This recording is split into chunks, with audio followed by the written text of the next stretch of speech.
Oo, hindi siya madamot. Binibigyan na niya ako. Pagkain mo. Hey, there's this drop in the water.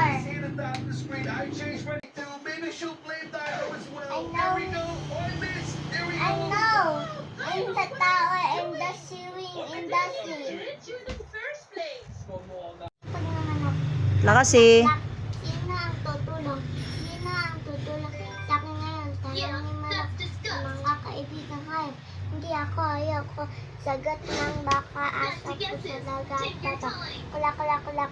Sino ang gustong tumulong sa pagkain ngayon? Tanong ni Manok. Ako, kami, gusto namin. Sagot nila baka, aso, daga, pusa, at pato. Kulak, kulak, kulak. Hindi. Ang tinapay na ito ay para lamang sa mga tumulong at nagpagad sa pagtatanim, pag-ani, pagpabilang at pagluto ng tinapay ang sabi ni Manok.